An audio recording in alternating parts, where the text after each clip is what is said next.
So enter the wonderful dolls of Marguerite Steiff, and enter on that the band which graces the cover of the catalog of the Nancy Smith collection, which we have appropriately called Strike Up the Band, and indeed it is. Now, we talk about Marguerite Steiff, but once again, as in the same case that I talked to you about with Martha Chase, remember that this was a multi-generational family. At least 3 generations were heavily involved in the major development of the company. And then there were people outside the company that also got involved in them. And one of the people I want to talk to you about today is Albert Schlapsnys. And I certainly hope I say his name right, because what a wonderful person, and so much more research needs to be done about him. In Marianne and Jurgen's book, Button and Ear, they wrote about Albert Schlapsnys, and they talked about how he was a friend of Richard Steiff, who would visit him. Albert Schlapsnys had attended art school in Munich, and then he opened up his own art shop in Munich, where Richard Steiff visited and saw him, and they got talking, and for some reason he started connecting, and pretty soon Albert Schlapsnys was designing dolls and designing catalogs and designing grand exhibitions for Steiff for the next decade and a half. It was an interesting family dynamic as well. Evidently, Richard Steiff was the only person in the Steiff family who liked Albert, and the others were always trying to get him fired, but Richard kept him on.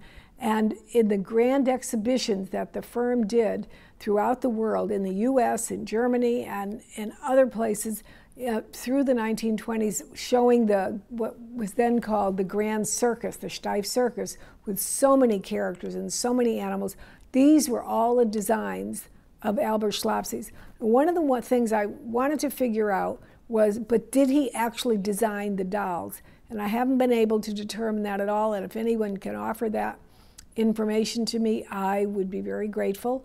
I've consulted several authorities on the subject, and there seems not to be too much documentation. At any rate, that parade band is so wonderful and so rare, and I want to tell you some of the background from it. It had come to us to be sold in 1986, and Nancy Smith bought it from us at that time, and it's remained in her care ever since.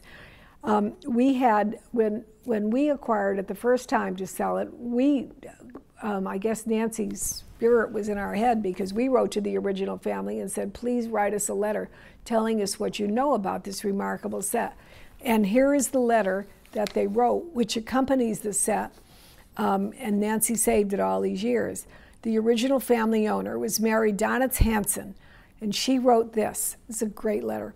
These dolls were purchased shortly before Christmas in 1912 or 13. I remember my mother telling me they were in a display window of a Steiff circus scene in the largest and most prestigious department store in Cincinnati. Unfortunately, she didn't tell us the name. When my father saw the display, he was entranced with the little German band, and after considerable effort, he persuaded the sales manager of the store to sell him the musicians right out of the display window. They were brought home to Toledo in time to stand near the base of my parents' first big Christmas tree. The owner continued to tell of Christmas festivities in the family, including Christmas Eve, when, quote, the doors of the living room were opened and my brother and I, my mother and grandmother, entered the living room to see the beautiful Christmas tree aglow in luminous candlelight, with the village scene of miniature Bavarian houses at the base of the tree, and the little German band, there they are, the little German band standing nearby, performing magic music, while everyone assembled would sing O Tannenbaum. And then she added this, my genial little father stood on guard by the tree with candle snuffer at the ready and a bucket of water nearby. Remember, they were candles lighting the tree. The doll remained in the family care until 1986, when we sold them to Nancy Smith, and they have remained in her care until now, and they are wonderful and joyous. They're so absolutely extraordinary. Steiff did so many interesting things with using new techniques of manufacture or of construction that are important to look at when you're judging them. And this is one of my absolute favorites in the collection. He was actually appears in the Steiff catalog that we're selling, the original one. and he's called the leader of the firemen. He has his original brass helmet. He has this wonderful costume, including in the back, he has the rope for climbing, and he has his the hatchet, which is in the leather case over here hanging. But this is what I really loved. He has jointed, this is very rare when you can find them, they're pin jointing on the knees, so you can pose his legs in various ways. And now check this out, his shoes. See all of the studs at the bottom of the shoes? Every one of those is stamped Steiff. Every one of those is a Steiff button. So remarkable, and both shoes have them. This is a fabulous, fabulous piece. So many other wonderful characters. Notice qualities like the woman with a big prominent, we'll call it prominent nose. That was very often done. This doll is a very, very rare early doll shown in the Button and Ear and Steiff Encyclopedia. It's one of the first dolls ever done by Steiff, and what he was a footballer.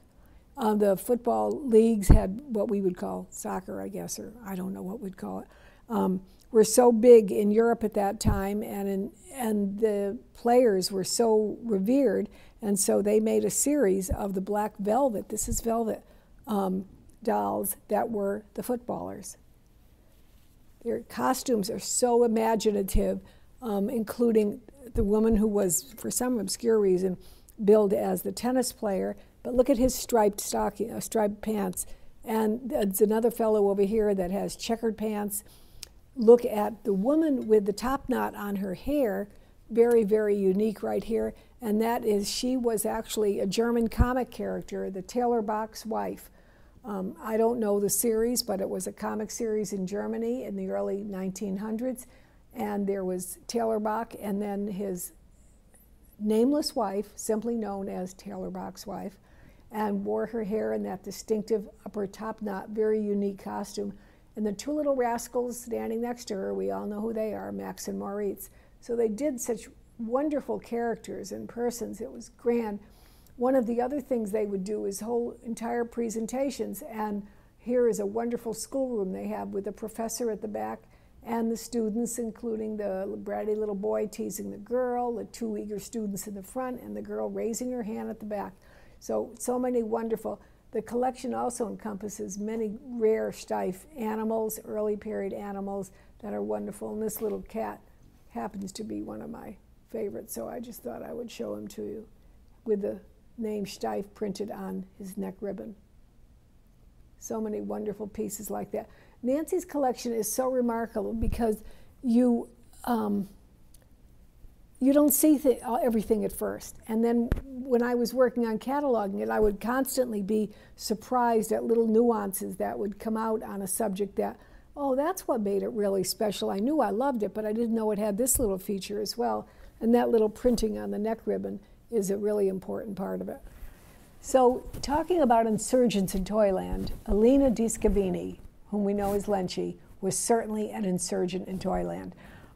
She had a kind of a reckless childhood. She ran away and joined the circus, which helped inspire many of her early pieces that she worked on. And when she finally came back and decided to enter into making dolls, with a sort of a, she kind of fell into it, she sidled into it backwards, so to speak. She made use of new technology in this way. People had learned how to make pressed felt in a more perfected manner, and she saw how that could work in the making of her dolls. And you're seeing an assortment of dolls from the Nancy Smith collection that includes some of the rarest early models that were made. The snake charmer with that extraordinary felt snake wrapped around her, the expression on her face, the details of the ornamentation on her headdress, all of these things are so really, really important in the design of that doll. She focused on contemporary culture as well in the design of her dolls, making her kind of an insurgent. In the front, wearing the orange, is the theatrical character representing the dancer Salome from the performance in Paris, which was very, very popular at the time. And certainly the black complexioned child with that wonderful leaf and banana skirt, we know, is Josephine Baker, who actually became a friend of Elena di Scavini, and she designed this doll, which she actually marketed in her catalog as Josephine, Josephine Baker doll. Standing next to her is a doll that was identified in the early Lenchi catalog simply as Butterfly. And we are going to assume that it was designed to be representative from the opera of Madame Butterfly. Very, very beautiful doll with intricate designs of the felt and just impeccably preserved. Other examples there that are really quite rare. Well, number one, there's a little boy playing golf down at the bottom, and there is another Lenchi golfer. And in fact, as Nancy Smith and her husband were avidly involved in the golfing world, they collected many toys and dolls that were representative of golf, and you'll see some of these in the catalog. They're really quite wonderful. There is the girl at the back with her wonderful wooden hat pointing to the sky, probably Balinese or Taiwanese dancer, very, very beautifully done.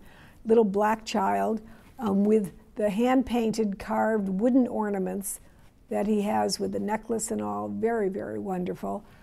Little red-haired girl with her basket of flowers, and up on the top, and I know I'm going to pronounce this name wrong, Miss Tingui, which was the Parisian woman of the moment in Paris, very, very popular stage performer at the time in Paris. So Elena Di Scavini really kind of moved in on not only the dolls made with new technology, dolls made with a different system, the pressed felt, and also pressed felt that really had been perfected in a way, not originally to make dolls, but to make better pressed felt hats. And she took that technology and used it in the making of her dolls, and then she took contemporary culture, which were either culture things that people were doing at the time, like playing golf, or going to the theater, or she took performers that were very famous and well known, and that's what she built her reputation on. I found it interesting when I was looking at the early Janet Joel books that talked about the cloth dolls, of the American cloth dolls.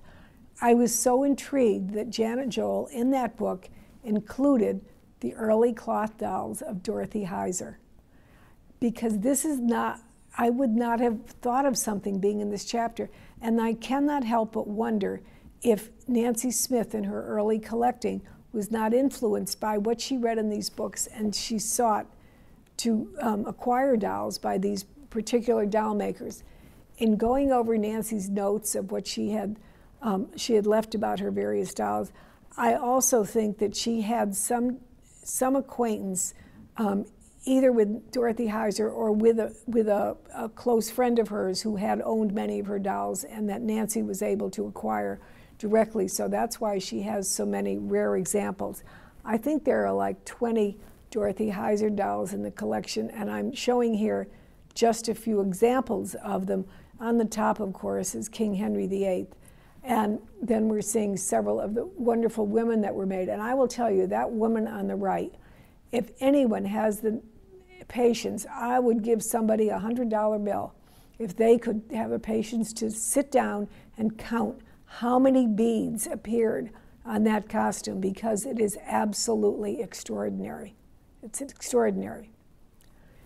Down below the row of four are three other dolls by Dorothy Heiser that people tend not to think of too much because they more think of the historical characters that she did. The doll on the right in the turquoise coat, it was actually a doll that was presented as a pattern in Modern Priscilla magazine, and included with this doll of which the costume was made from the patterns in that magazine is the actual magazine itself and a copy of the information about the doll, who was named, I will say, I hate this name, Flossie. And that's a very wonderful piece to have. And then to the left of there is a little tiny dollhouse doll hidden inside a tiny box. I don't know if you can see it. And then another Dorothy Heiser doll in its original box, absolutely, entirely original. And it's just a grand doll to find. I want to conclude by telling you, again, and emphasizing things that I feel are so strong in our study of dolls. When we view a doll in isolation, just walk in, see a doll, don't think of anything of where it came from or what it's about or other dolls in relation to it. When we just see it in isolation, we see it as a pretty thing to admire, or, oh, there's a nice old child's toy, or maybe we view it as a valuable asset in a financial portfolio. But that diminishes its worth. Each doll should be seen in its larger historical contents. Each doll, it's important, in order to really appreciate why and how it was created and how that doll's particular life story entrances our understanding of the past. Not just the doll past, not just our past, but past history. This was a philosophy understood and appreciated by Nancy Smith, and her collection is the perfect proof of this. I hope you'll join us for the auction, and I hope you might be able to join us for the seminar. Please give us a contact if you want to. Seats are very limited for that, and we will enjoy, if you can't attend, having you watch the auction in full video and listen to it and have a wonderful time. And thank you very much for viewing the video.